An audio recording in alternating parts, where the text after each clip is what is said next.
Oh, it's totally fine. Okay. I love it. Oh, so funny. Um, yeah, I mean, I'm sure a lot of people will be having some breakfast and Right. Okay. coffee and everything, so Right. it's not an issue at all. Cool. Yeah.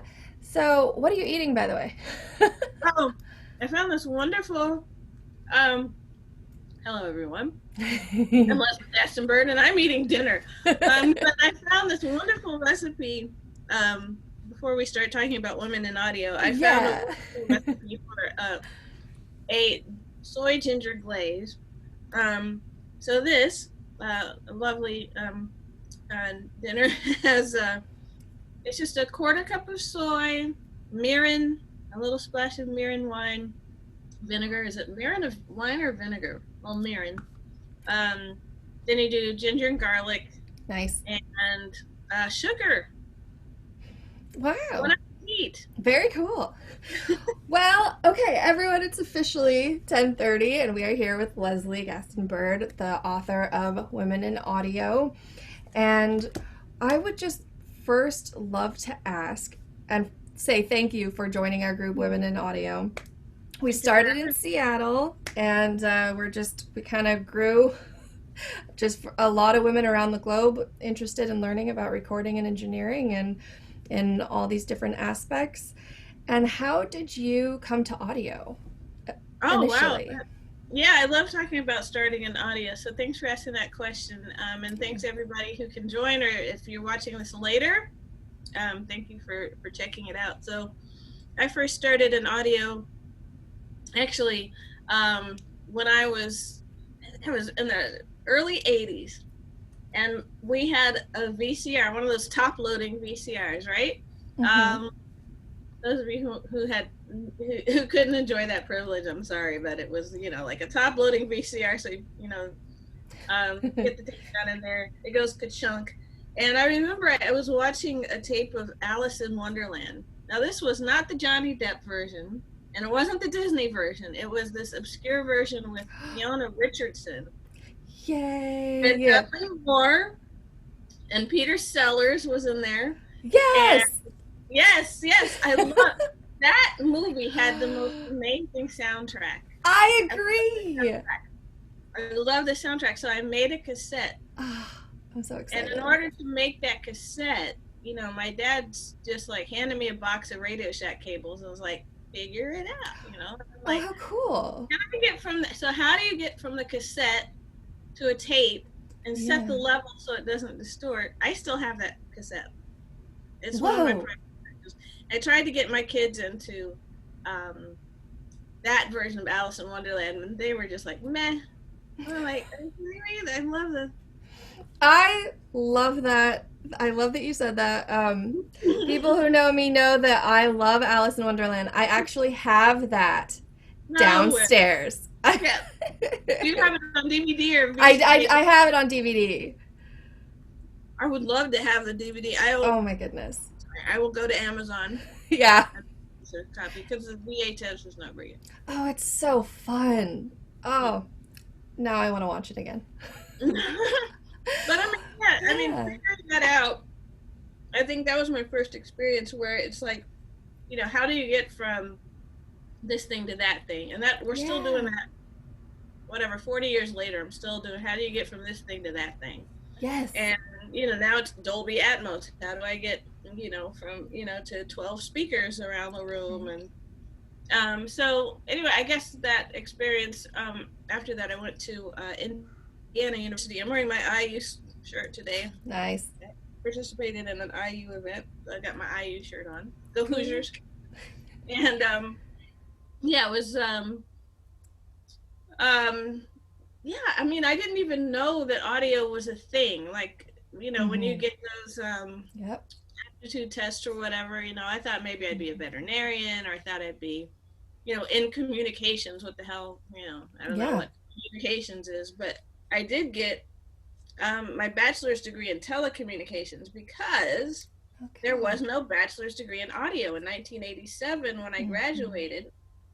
The first kids at Indiana who could get a 4-year degree actually started school after I left, which was I was kind Okay. of bummed about because I would have loved to Oh, have a 4-year audio yeah. degree, but they did not exist. Hmm. Um, so yeah, and that's how I got into it. That's amazing. I love that it goes from Alice in Wonderland to studies and Right, right, that's right. great. So, what kind of music were you first attracted to as far as, music that made a real impact on your life after Alice in Okay. Wonderland?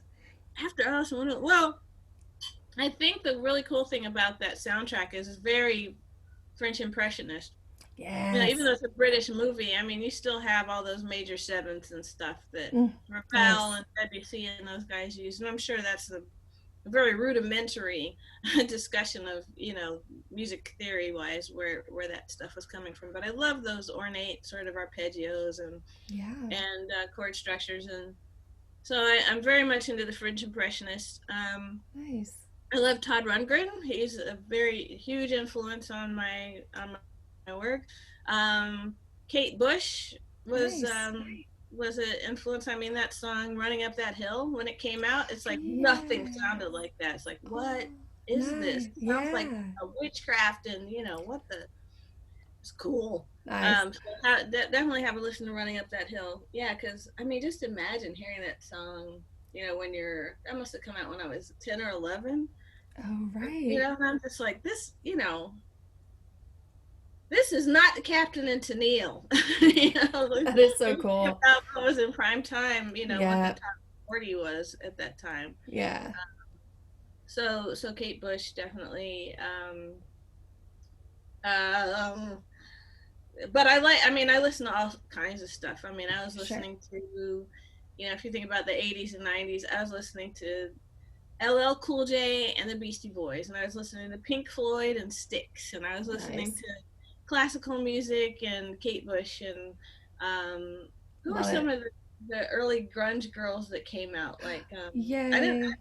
I didn't connect too much with L7, but I did like like Wow, Sleater that's Kinney that came along Loves Little later. Kitty. Yeah. Yes. Nice. So a There's little bit another. of everything. Yeah. Do you remember Dickless too? Yeah. No. Get the Sub Pop compilation. I love Okay. that. I love that. Writing it down. Very, very hardcore. It was very beautiful. Very cool. Hmm. Awesome. So, how was the community, the music community or audio Hmm. community when you were going to school? How was that different from what you're noticing now about the audio community? Oh, it's kind of weird. I think everybody's going to have a different take depending on where you were in the United States at that point. Because Sure. the Seattle scene was different than San Francisco, Los Angeles, maybe Denver, Ohio, and Indiana. I mean, because in Ohio we had the Breeders were coming up, and Dave Oh, Grohl was yeah. up there in Ohio, right? And in Indiana, I'm trying to think of some groups from Indiana. No, who's your friends are going to get me?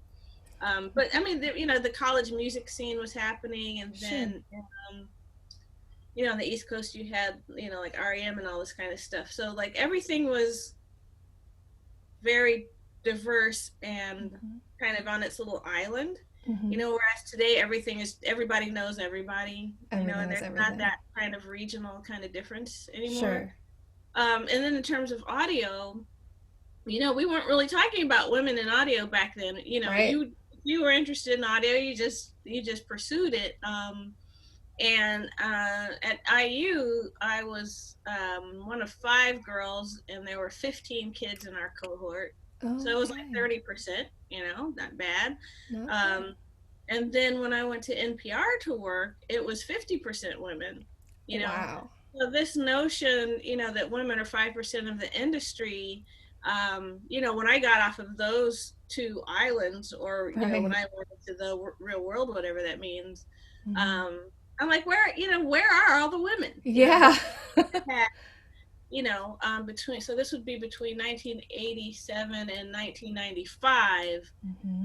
I it didn't feel like I was in a minority. Even at NPR, like half the staff were African American. I mean, it was Wow. incredibly diverse. But I started to see what the schisms were, and I started to see who gets the promotion, who gets to travel the world and Mm-hmm. record, who is, trusted to go to the brand new Russ Burger room. And it's like, oh, that's where Yeah. you get the divide between the white male and the other. It's just like, Yep. that started to disturb me. And of course, Yeah. the minority, and you, you also have to start adopting the term minoritized, because I Yes. just said, that our tech staff was half women and half African American, and we had one Latino male on that Mm-hmm. staff. So we weren't the minority. However, there was a lot of talk among our staff about Mm-hmm. like who's getting the cush gigs and why. Right. And I didn't like that, so I left DC and I left the politics of NPR. I just had this conversation with somebody the other day. They're like, "Oh, NPR is, I trust their news," and I'm like, "Yeah, I trust their news too. They have Right. So but yeah, so I left NPR Mm-hmm. Mm-hmm. and moved to Colorado. So I know I got off topic a little No, bit, no, but no, no. when we're talking about regionalizations and Yes. and what who's where, that's what the scene was between those years. Mm-hmm. Well, and that's interesting that you had kind of what could be considered a rare experience, specifically as a woman too, coming up through jobs and being around groups where you weren't the only woman in audio, or you had at least a cohort. And then did that start to change as well with other positions? Were you starting to see that you maybe were one of only a few women, or did that carry over? Yeah, so when I moved to Colorado in 1995, I was the only engineer at Colorado Public Radio. I was the audio engineer. Amazing, As right? opposed to the RF engineer, we had the chief engineer who did, the towers and the studio to transmitter links, that engineer. And then there was Right, me, the audio producer, I guess you could call it. right. Um, so, and then it was like, you know, I felt like top dog, Yes. until I started to see things change. And the way things started to change, and Mm. plus I was in Colorado, Right. the minority population of Colorado, I'm talking about African Americans in 1995, was 3%, as opposed to DC, which was 80%. So Wow. yeah, Yep. yeah. So and then there weren't very many women doing audio that I knew, and there was no network at that time, none. You know, if I Right. ran into another audio engineer, it would be somebody doing live sound at a festival, and it was probably a guy, Right. with a couple of exceptions. And any of my Colorado friends watching this will say, "Hey, Leslie, so that I know there was like Angie Mickle, who was working with Chris Mickle for his sound company, and there's Anna Frick at Airshow Mastering. So it wasn't like there weren't any, but I Sure. didn't know them at that Right. time.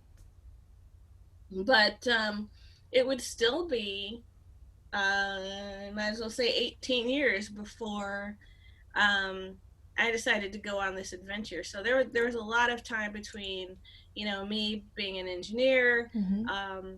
doing this at Colorado Public Radio, and then doing the symphony. I had a very hard time with the technical staff at the concert hall where we recorded. I did not feel welcome there at Oh all. no. Yeah, it Oh. was very bad, and I can't say what they were feeling, what Sure. their well, I mean, it was a union house, right? So I mean, I was asked to come and do some recording for the Colorado Symphony, Mm-hmm. based Mm-hmm. on stuff I did at NPR with Performance Today.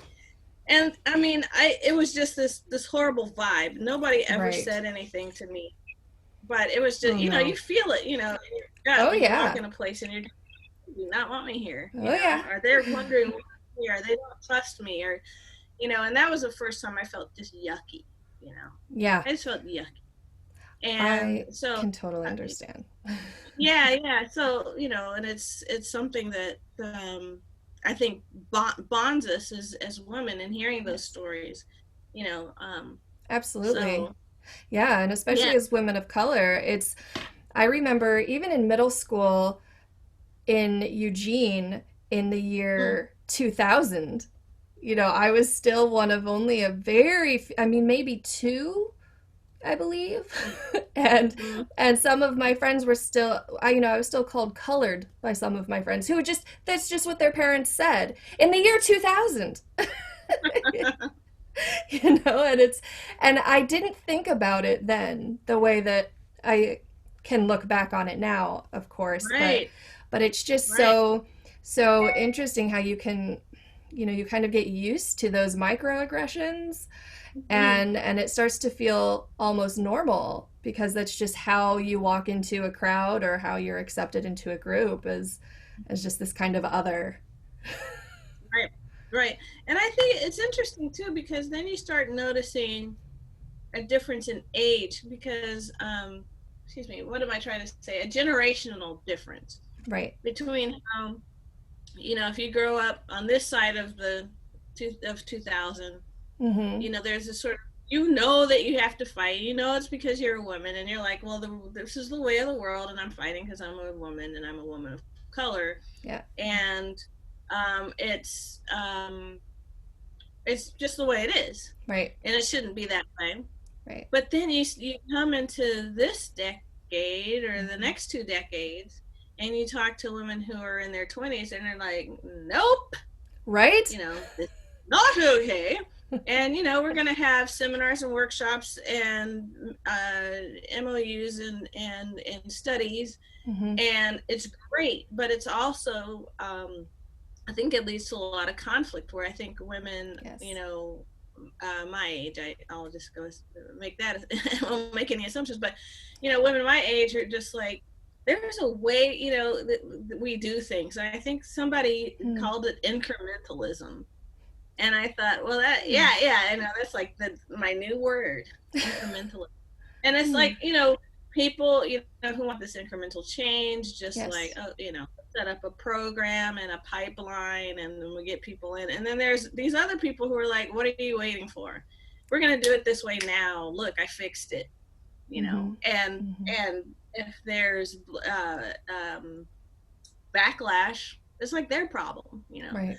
So Right. it's very interesting Mm-hmm. feminist dynamic that's come up, that's Yes. generational in Mm-hmm. nature. Yeah. Mm-hmm. I agree. Yeah.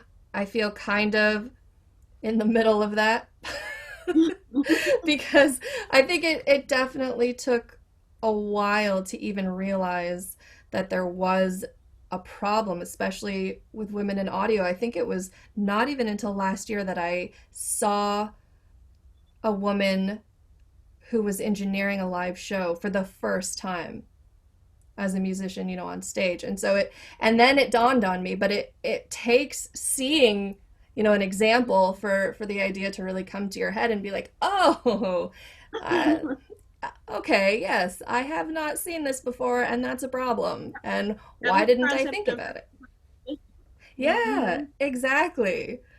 Oh my And goodness. I think that we need to work on the women on stage, under getting networked with the women behind the board, because it's Yes. happening here in England too. I've been in England for 3 or 4 years, and almost 4 years, Mhm.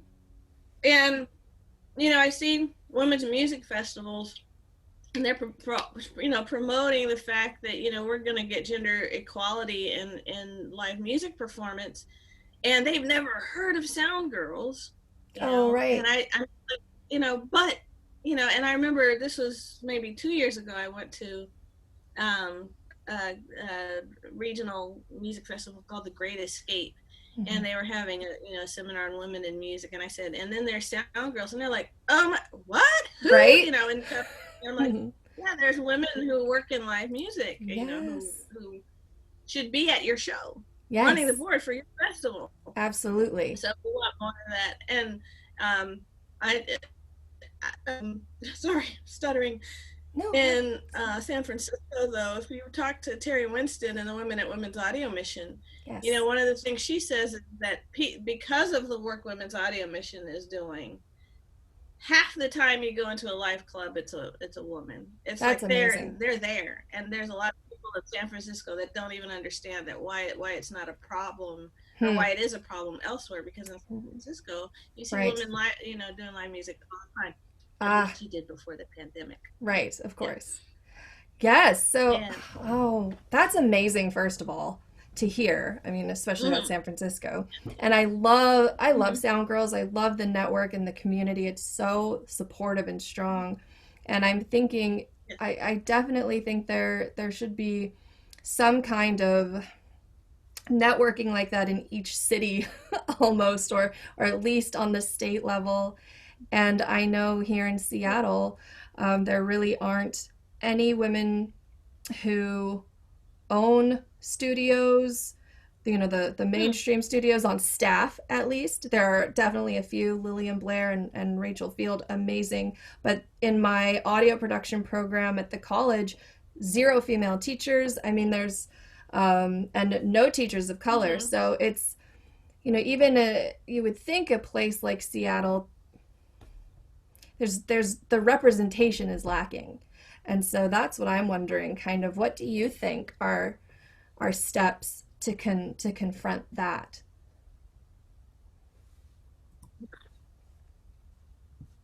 Um, that is a good question.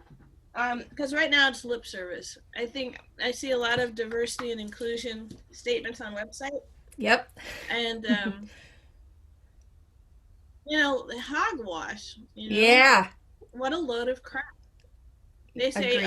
oh, we're committed to inclusion. It's like, no, you're not. No, no, Right. you're not actually. Because where are they? And there's the dirty word. I think Cori Bush. I'm gonna get political a little bit, but I was reading my Twitter feed, and Cori Bush is she is senator or representative? I should know better. Okay, so I'm not gonna get political. Anyway, but on her Twitter page, she was saying she mentioned the word white supremacy Mm-hmm. during the impeachment hearings and was booed. They Right. booed her. But so if we're not going to say the words white supremacy, Mm-hmm. we have to come up for the following term. I'm going to give you the definition, and then you give me the term. This is a rhetorical exercise, by the way. Mm-hmm. What do you call it when you say we can't find anyone of color, but we're committed to diversity and inclusion? We just can't find anyone qualified to do this work. I Mm-hmm. mean, what's that called? You Yeah. know, um, it's sort of this illusion that the only people who are qualified are white men, Right, exactly. right? So if I guess if I am careless and say that's white supremacist thinking, I Mm-hmm. think a lot of people are saying, no, but see, I'm not a member of the Klan, and I don't wear a hood, and I'm Right. not prejudiced. That's not me, and screw you for saying that, Leslie Gaston. That's, you got me all wrong. So then we have to come up with the term, and I'll lay Yes. it out for you again. What do you call it when you've pledged to be diverse and inclusive in hiring, but cannot find anyone qualified to do the work?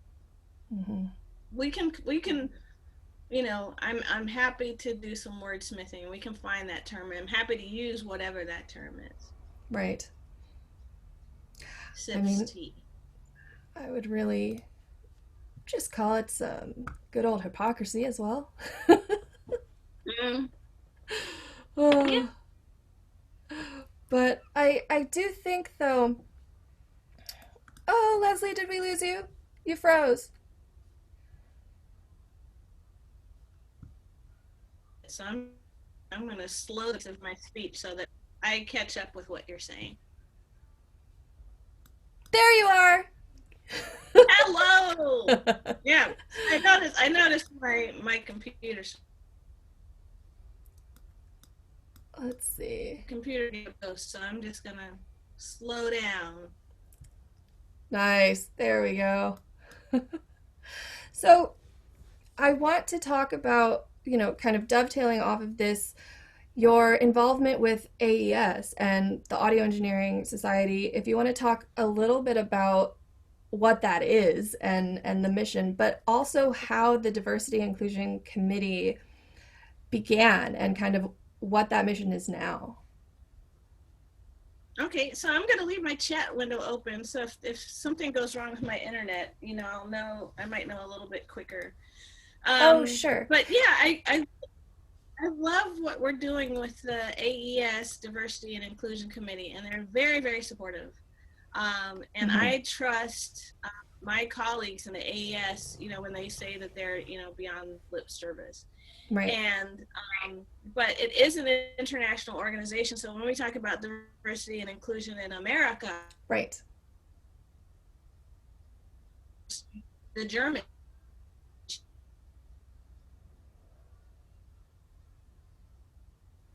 Let's see.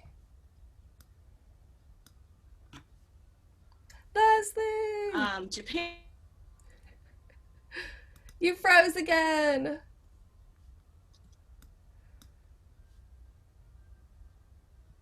Let's see.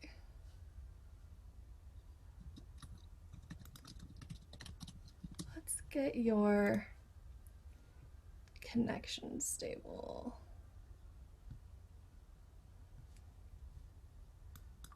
All right. Can you hear me?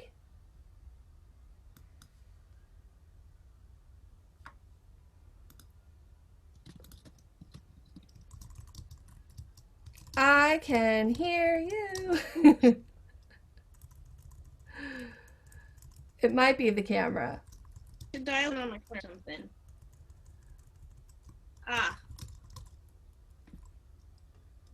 So I have stopped my camera. Can you hear me? I can hear you. Okay, maybe try. I'm wondering if I should dial in on my phone so I can use my wireless connection instead of the internet. Would that? Yeah, let's try that. Okay, I'll be back in a second. Okay, I'll show your book. So, for those of you tuning in, we are here on Zoom, but we're also live on Facebook at Women in Audio.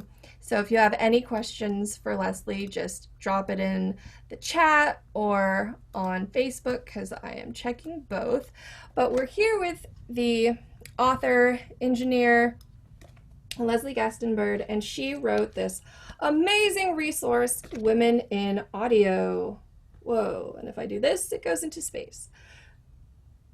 So, reading from Routledge, Women in Audio features almost 100 profiles and stories of audio engineers who are women and have achieved success throughout the history of the trade.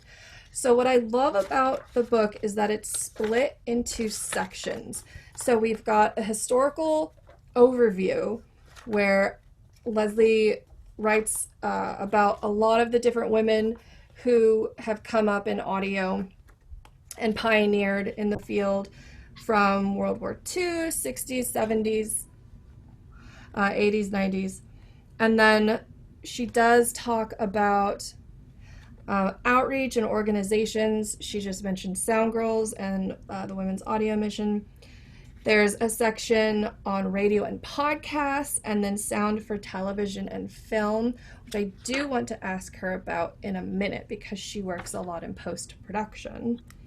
And then music recording and electronic music. So and that's just the first half. And so then we go into hardware and software design, acoustics, live theater or live and theater sound, and then education and games. So it's about, I think it is the first and the only resource of its kind that actually takes all of these different avenues and puts them in one single resource. And it's the pictures are amazing. The research is extensive, and I didn't even know that this was a book that I needed until I saw it, and it really reminds me that representation is everything. What you have to be able to see something. Leslie, I hear you. It's not that. 'Cause there. Oh, hi. Hi, everybody. Freaking out. So, yes, I've got my trusty, rusty husband. Hi, honey. Honey's helping me. Just say Yay! hi to everybody. Okay. You're not on camera, I'm not don't on worry. camera. Okay. Everybody's listening to my freak out. I need a freaking cable. Sorry, everybody. No problem. So I'm gonna join on this other thing here. Yes. Okay, I have you. Hi there.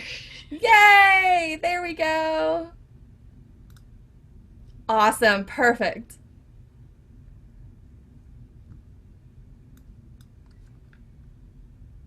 Wait, where did. And now you are muted, so we're going to unmute you.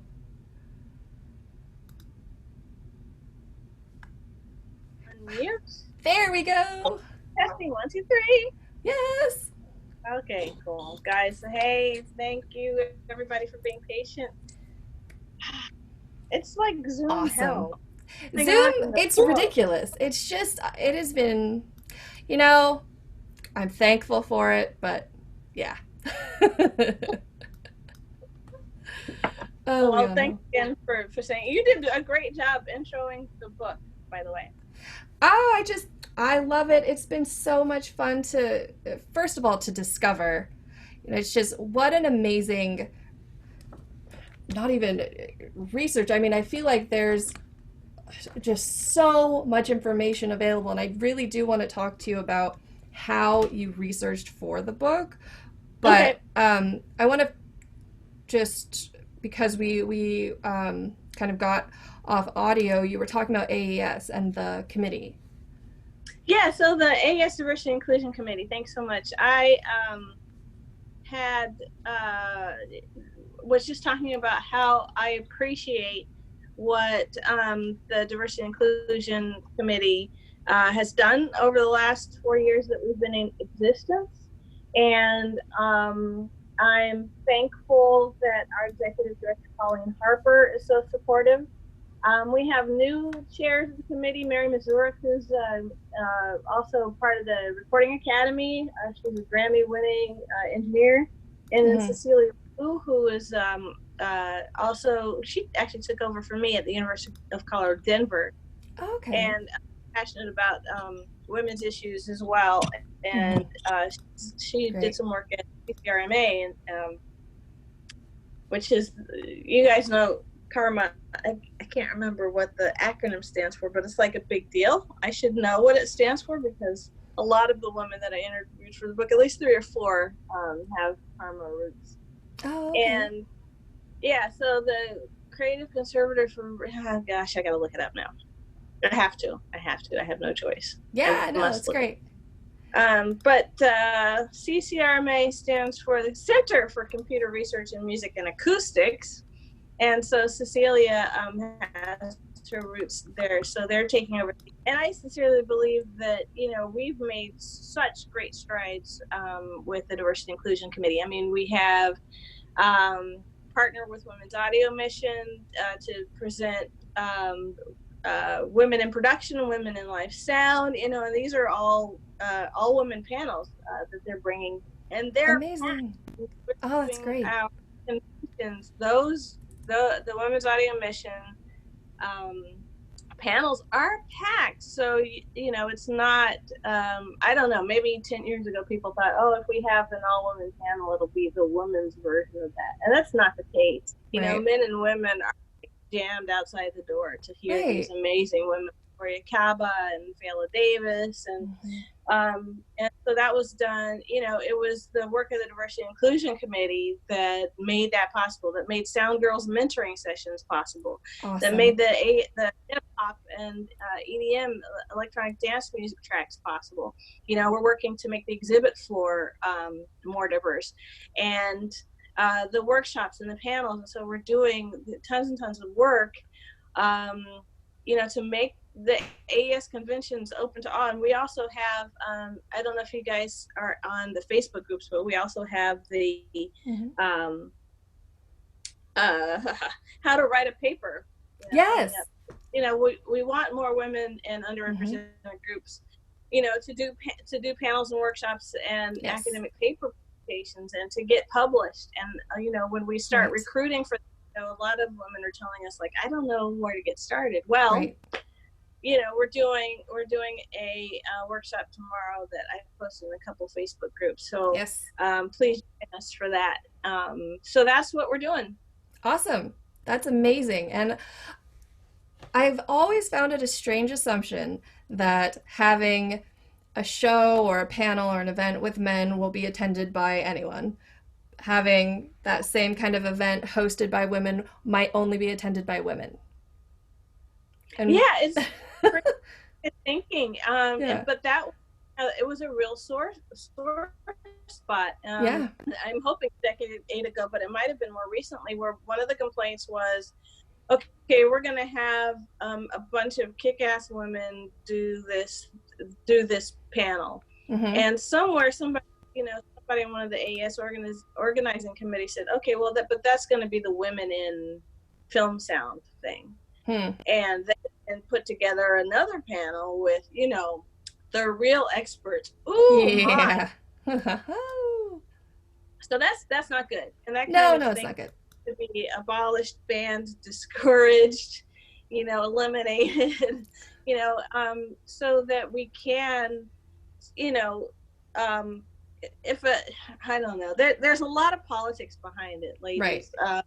And I think, people have come at me before saying, we can't have all male panels.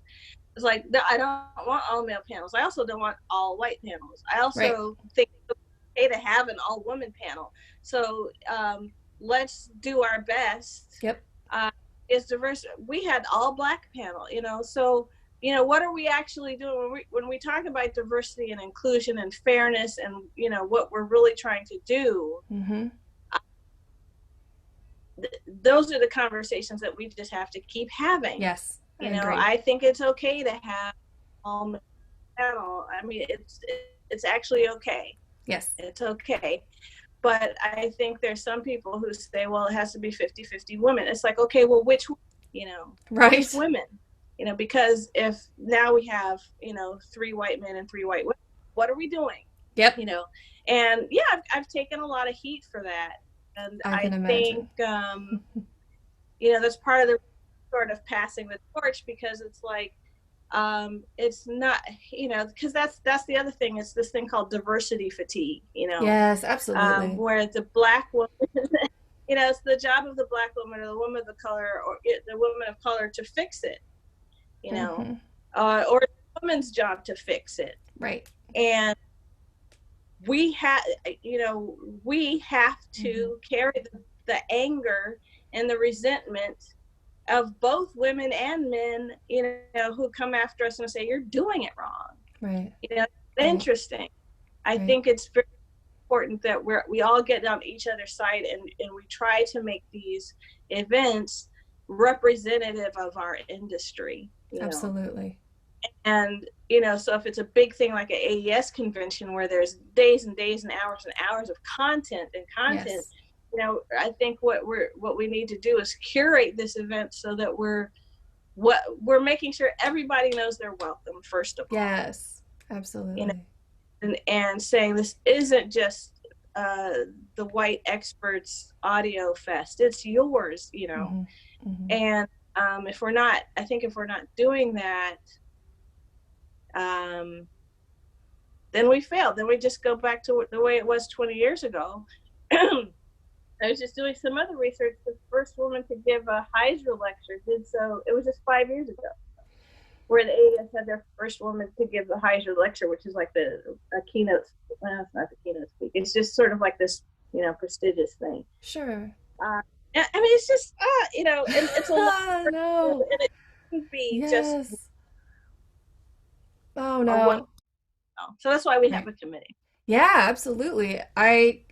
Oh my goodness. The diversity fatigue, it's so real. It's so, especially I found during the pandemic and coordinating things via Zoom and trying to get those conversations started in a respectful way where people might not be meeting face to face. And so there's a lot of room for comments and discussion that kind of takes a hostile tone so much more Mm, easily than yeah. if you were in the same room with each other. So there's that whole kind of social media piece to it Right. that's really coming into play strongly now. Um, Mm. but also, you mentioned London, though. How is it? First of all, how did you decide to make the move to London? And then how do you find those, like your position there as an engineer, different or the same as when you were here? England has a long way to go. I think a lot of the things I said earlier about diversity and inclusion when I was talking. Sorry, I've got a battery warning on my phone now. Okay, No, it's fine. let it not let it just be okay. So it seems like the that England is behind, if you can imagine, behind the United States in terms of this. And I think a lot of emotions run high in England when talking about feminist activism, because these, sort of, male superiority complexes are so deeply ingrained in the culture. It's like, Right. wow, like, how do you get anything done? I've also noticed that, there's a more academic um, flavor to feminism, where it's like you need Mm-hmm. yeah, I'm working on my PhD, but it's like you need a Oh, PhD. congrats. Thank you very much. But it's like, why why do you need a PhD or an academic degree to talk about equality? Right. Because I need to write this down because I'm saying something very important. There are fewer, you can say, people of color. Here, the Mm-hmm. term we don't like is Black, Asian, and minority ethnic, Mm-hmm. just, right? Mm-hmm. Mm-hmm. And but they're not getting doctorates. So you've got, Sure. unfortunately, you still have the academic view of feminism and equality being espoused by, people that are part of that majority group, or, it's crazy. So being in England is crazy. Being in England Yeah. is crazy when I talk to them. But I'm here, I moved here with my husband, and we have two wonderful kids, and so we're hanging That's out in great. England, making life work. And Awesome. it's just sort of like I'm having to get back to those roots of, self validation. Yes, So, definitely. I actually know what I'm doing, and I'm really good at what I do. Right. And you have to have that self-confidence, and you have to have those networks, and you have to have people who have your back, because without that, you run into this imposter syndrome, right? Like, Oh, absolutely. they're right. I'm here in England, and maybe the English, maybe the British really do this better than everybody, and maybe I just don't belong here. It's like, this is some Hmm. bullshit. Yeah. Oh my 52 years goodness. old, 30 years, man. It's like, that's what I'm doing. Right? Absolutely. And the imposter syndrome. Oh my goodness. The doubt, the self-doubt, and what am I doing here? And how do I fit in? But the ivory tower kind of privileged atmosphere is so real, and that is something I think also, I mean, without kind of going too much on a tangent, you could really get into the history and the roots of education and the ivory tower and what, academia meant for different groups and different minority groups, and what year was anyone really even allowed to go to, get Mm, an academic degree, and how right. has that separated us more into this feeling of inferiority versus, okay, I can actually just know what I'm talking about because I'm a human Mm, and experiencing, life through this lens. And so I think that really speaks to just to another aspect of tension within, especially the audio community, with diversity and inclusion, and then the academic side of it. Mm-hmm. But Yeah, just finding your place, I think, is what it's all about, but it's also about music. And I think, yes, as an audio engineer, it could be about finding clients and finding musicians.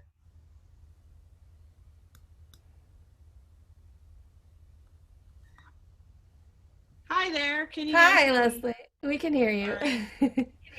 All right. So I had to switch to my phone just ran out of battery. So this time I'm gonna mute my mic and I'm gonna holler. Okay. So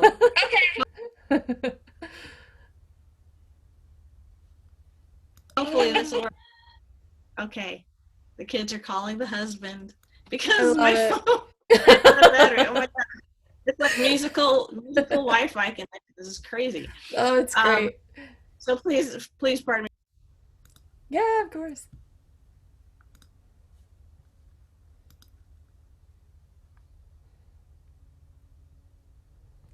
And Leonelia, I do see the question, so don't worry, we'll get to that.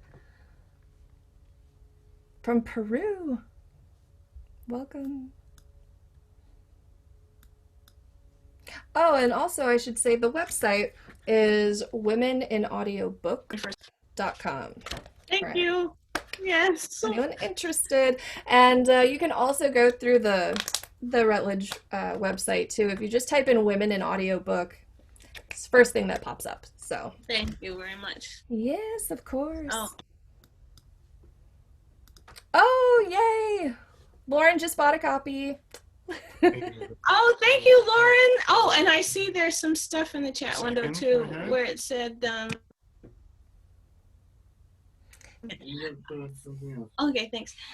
So where would everyone recommend to continue study sound engineering, especially as a woman of color? And you're in Peru. Oh wow, Peru.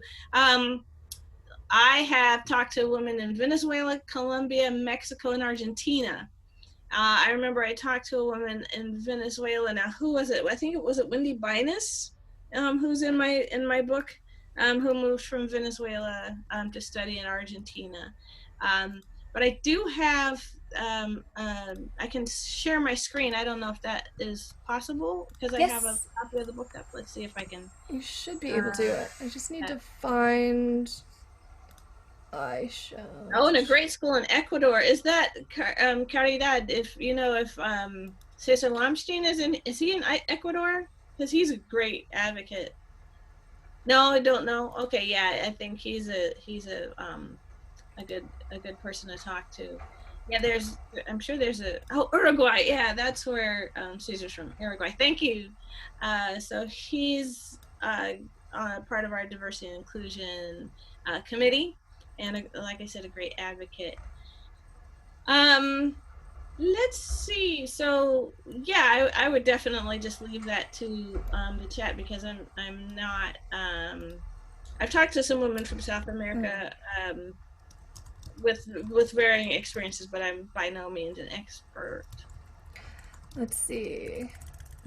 I would say also different online programs are available. I mean, I know that's not very hands-on, but there are some women, let's see, I know who will be starting an online program specifically to help women in audio with audio acoustics and basics and virtual training. So keep an eye out for that at Women in Audio, and I'm not supposed to say anything yet because she told me not to. Right.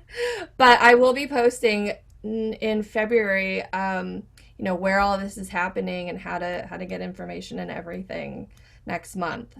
So that's fantastic. Yeah, I would like to know too. So yeah, absolutely. keep me in the loop. Yes. I've got part of my book. Let's see if I can share my desktop. So that means I have to share Cool. this. Can you guys see it? Okay. Yes. Yeah, so there's so this has been an amazing book to write. Some of the women that I just mentioned. Now I have to see if I can work this thing. I can look for Wendy Finest. So yeah, she's from Argentina, and I think she's actually did a uh she did an accelerated course is what I'm trying to say. So she I guess it was Sonar CTS, and then moved on. But she was an accelerated. Where is it? Universidad Palermo in Buenos Aires. Nice. And so I guess that's one option for people who are looking in South America. But she moved to England, and we also had this sort of experience where England is so different, and both of us, her and I, both felt like we sort of went backwards a little bit in terms of where we had to start in order to sort of make it, quote unquote, in England. Amazing. So how was the research for you? How did you structure your time, and how did you structure the book, and how did you really decide this is how you wanted to develop and have this compilation? Well, it was through a proposal that I sent in, and I think it was 2017-18. I said, I want to write a book on women in audio. Yay. And I had to have my reviewers really tell me what they wanted that to look like, because I think I had, I said, well, I'll write like a research paper, and I'll focus on some personalities like Leslie Ann Jones, and who's one of the most famous, and so that they gave me some good feedback. They said things like, well, why don't you have some career tips, or have some sort of practical application in your book. And so that's where I came up with the idea for Tools of the Trade. It's actually something my reviewers asked me to do. Oh, wow. And then just in terms of breaking it up, it's just like, so there's this history of women, yes, who are working in audio. And then the second part was the organizations and advocacy that were done. And so those are sort of two parts of it. So, sort of using their feedback in the review process. Mm-hmm. And then in terms of structuring my time, I thought it was going to be like a more of a research project, mm-hmm, but it it couldn't be. And that's when I bought that's when I bought the this little thing I have for show and tell. So yay, I talked to well, I was doing some library research, and I came across the name of a woman named Joan Lowe. And I sent her an email, and I just said, I said, hey, I see you worked on, as an engineer for this feminist album in the 70s. And she sent me an email, and she said, yeah, this is, as far as I know, the first all-woman thing that's ever happened in terms of making an album by women, engineered by women, performed by women on a women label, awesome. 73, I think.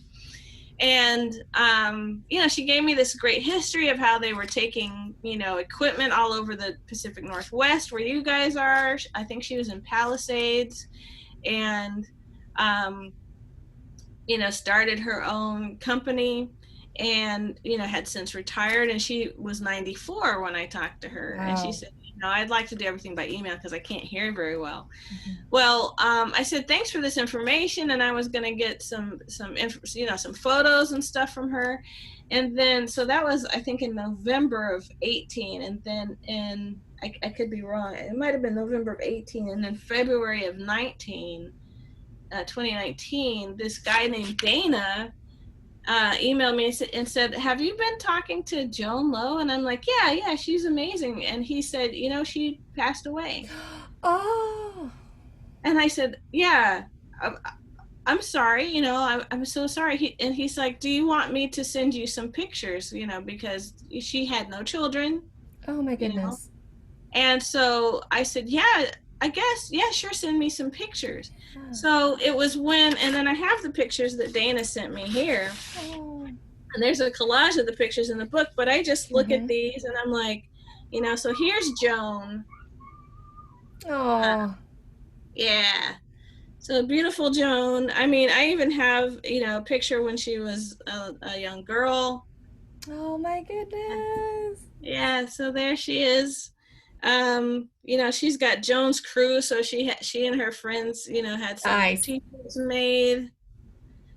So she lived this fascinating life. Yeah. Oh, loving that do. Okay. Yes, right. And she loved to restore cars. And this is actually a picture of Chris Williamson.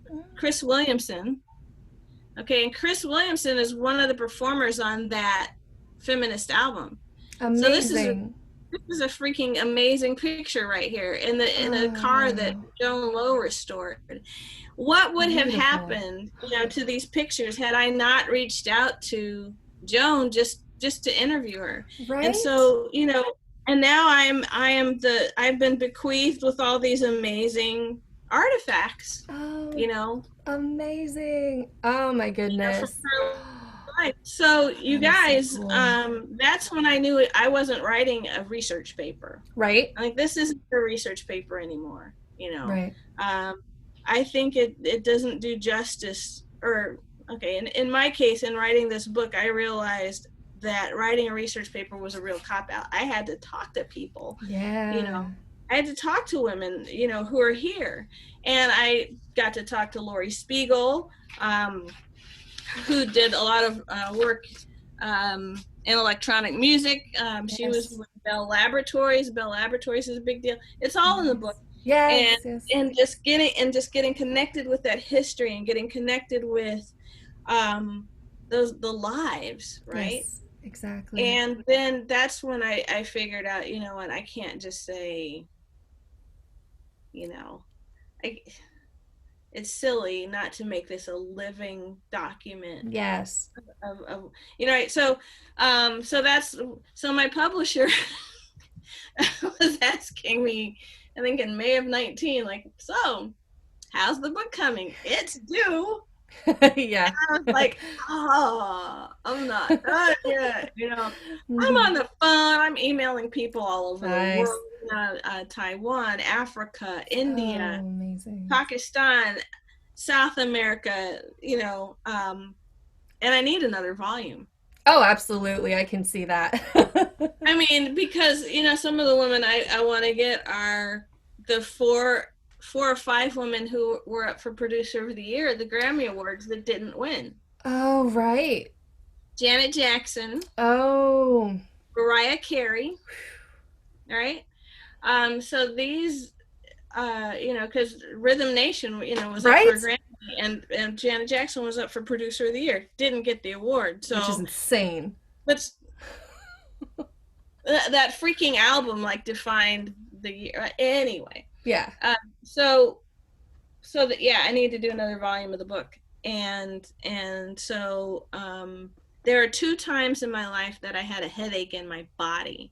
One was when I did my tenure for promotion at the university. And the other one was writing this book. It's like, oh my God, like, my body has to get this out. Yes, I can relate to that feeling. I think that was the feeling I had when I wrote my dissertation. Yes. And I don't miss that feeling. Oh my goodness. Real talk. Seriously, but it was that same kind of drive. It's like, well, it's just, it's coming out. It needs to come out. Like, get through this. But I love that it is a living document. The book feels so, I mean, it doesn't feel like,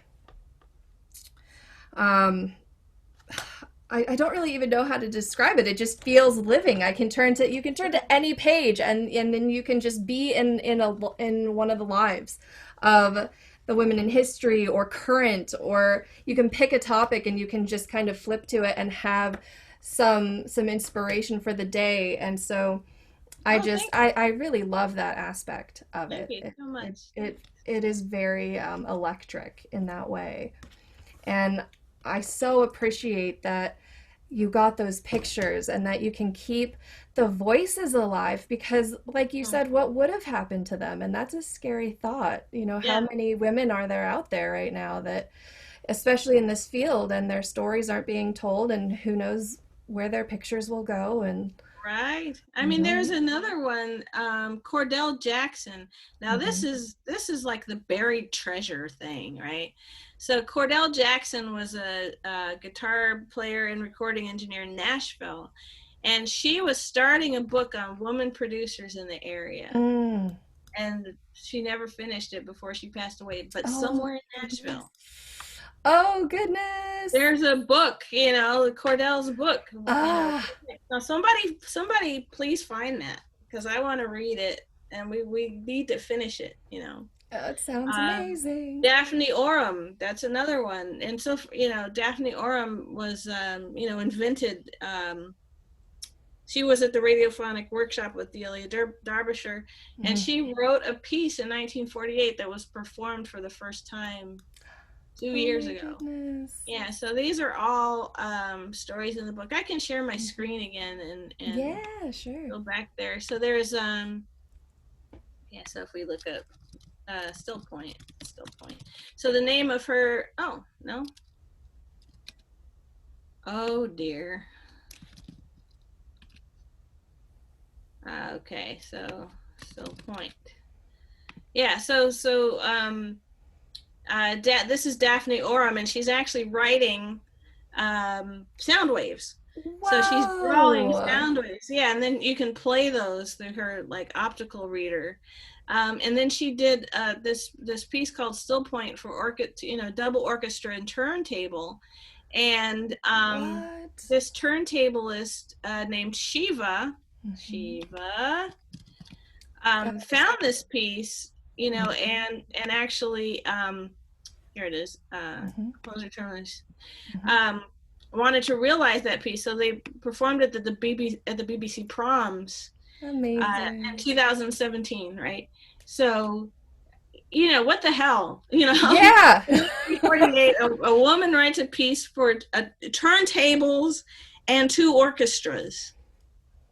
It was ahead of its time, Absolutely. That and it is an took incredible picture too. yeah, and it took 70 years to realize. And Wow. there's a Wow. woman who invented a computer programming language, who did Mhm. the Kima language, Mhm. and that's Carla Scaletti, right? So Mhm. if you're familiar with Super Collider, Kima is sort of like Super Collider, but people are using Kima to make sound, and that's a picture of Carla performing with a balloon. She calls it inside outside, I think, talking about the sound Amazing. in the balloon and the sound outside of the balloon.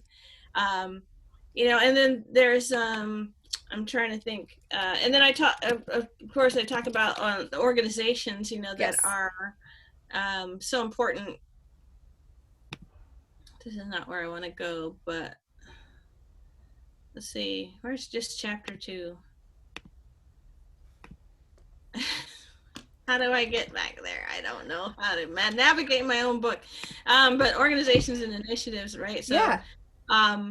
this is a whole chapter on, women. Like here's Erin, who started Beats by Girls. Here's Yes. Phoebe, who started Audio Girl Africa. There's like 50 of these groups all Yes. over the world. Who are doing this. Female Frequency is in there, Create with Danny sounds. Murray. And there's the Woman in Audio Zine. That's Madeline Campbell's book that you guys should check out. So, I mean, all of the gender amplifying. Yes. Ebony Smith got a Grammy certificate for her work on the Hamilton cast album. So Amazing. women are out there killing it. Here's Abita Austin. She went to NYU, and she's got the Creator Suite, which is helping women in New York. There was an organization called Sound Women that ran for 5 years, helping women in radio, because Wow. radio is very male dominated, right? And so they Yes. were trying to make some strides in that. So Hmm. there's just so many examples of women exercising um, and growing social capital and networking, Right. just like we're doing now. And that is so important. And what we're doing now is so important because, building social Yes. capital and networking and mentoring is how we make real Yes. change in the industry. Yes. Um, Hmm. so Exactly. And it's hard to find, a mentor, especially during a pandemic. So I'm so grateful to people like you who agreed to, talk to a group of us, and it's so inspiring. And I had a favorite, Aletha Dickerson from the yes, book. yes. um, so is this right? So 1928, Mm-hmm. she was the managing engineer at Paramount for the race records like Ma Rainey. Mm-hmm. I found that incredible. Yeah. So she, 1928? yeah, 1928. So What? let's see, somebody told me about her. I think it was April Tucker. It might have been April who helped me find Yeah. Althea. Uh, Um, wait, where is she? yeah, right there. Yeah. So we found this example of her being maybe the first recording. It says recording manager, but Hmm. she Engineered, record. right? Yeah. Yeah. So she recorded this Hokum Boys session. She was in charge. Hmm. And so the session he made for me was one record, selling that stuff, which you can actually find on YouTube. So Um, cool. right. So we're saying, was she the first recording engineer? Woo. Maybe, maybe. Now there's Frances Dinsmore who's doing some recording. Um, this was stuff that's in Mm. the Smithsonian Institution, but it wasn't music. Well, I mean, she recorded some music, but was Frances Dinsmore the first recording engineer? Oh, well, wait a minute. Let's go back in history a little bit. Was um, Margaret Watts Hughes the first recording engineer because she was making a record, Wow. recording a pattern of stuff on this, what she calls an idophone. Maybe she was the first recording engineer. So it's kind of hard to say, well, who was the first recording engineer? Sophie Germain was doing work with the elasticity of metal. Um, she is the first one to be able to sort of mathematically predict the shapes that would appear on metal. She actually came Wow. up with an equation to say this is the shape you're going to get if you bow this thing. Hmm. And yeah, I mean, she she had to publish her own because the French Academy of Sciences wouldn't publish it. Yeah, Right? of It was course. crazy. All right, I can't get rid of that. It's Oh my crazy. goodness. So yeah, no, Amazing. yeah. I mean, it was transformative. Writing this book was completely transformative experience, Oh, so cool. and um, yeah, made me think about our place in a completely different way. Right.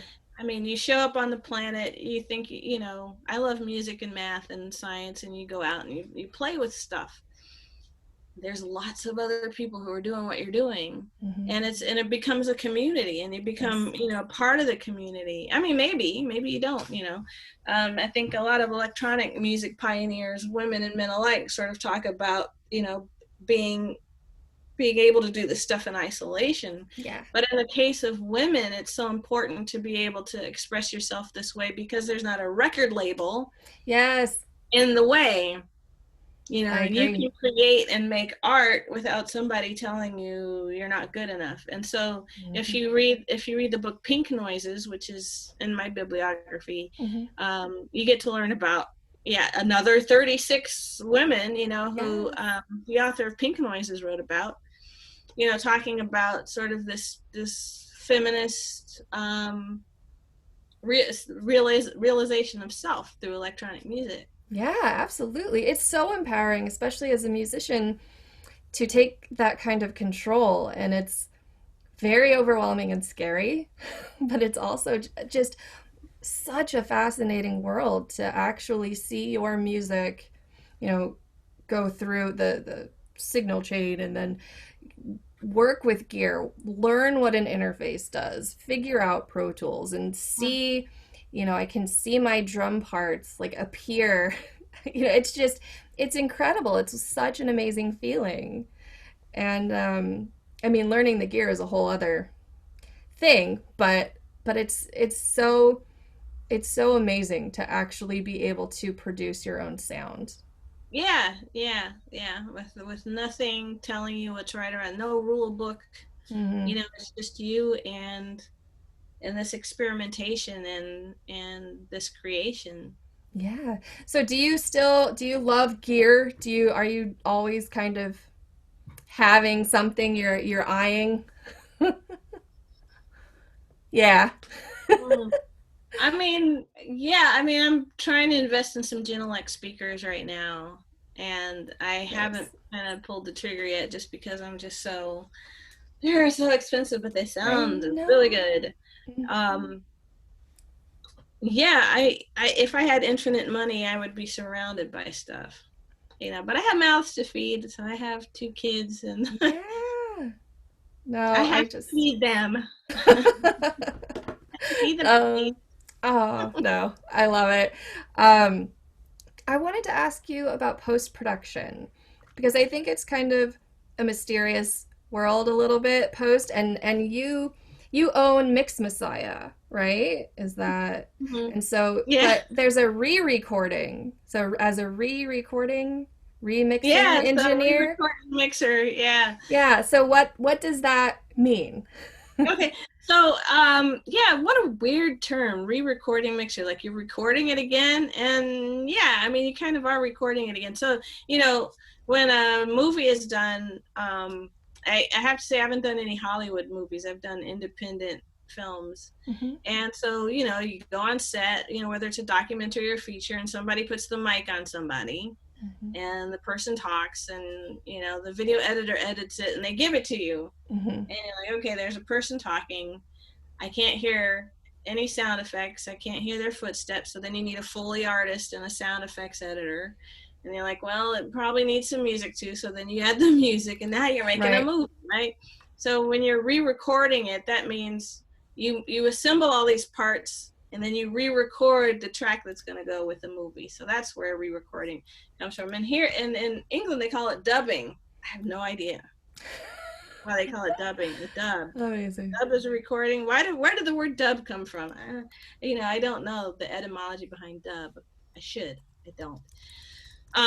Yeah, so that's why we call it re-recording. So Hmm.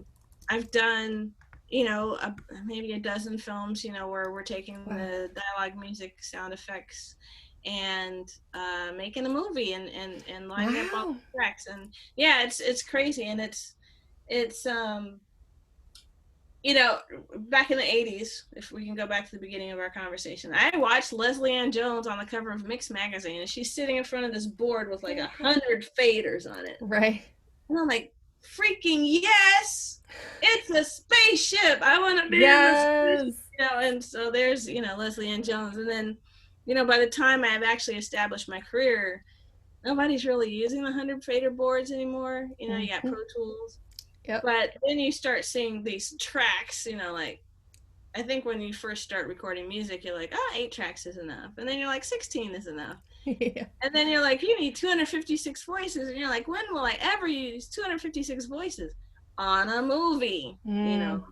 Maybe 1,024, because you need Whew. 5.1 tracks of dialogue, music, effect. I saw, Wow. back in 2007, I got to see somebody working on Quantum of Solace.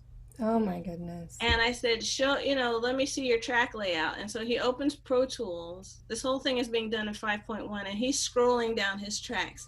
And he keeps scrolling and scrolling and scrolling. All these tracks are scrolling on the window. I'm like, Jesus, Yeah. how many?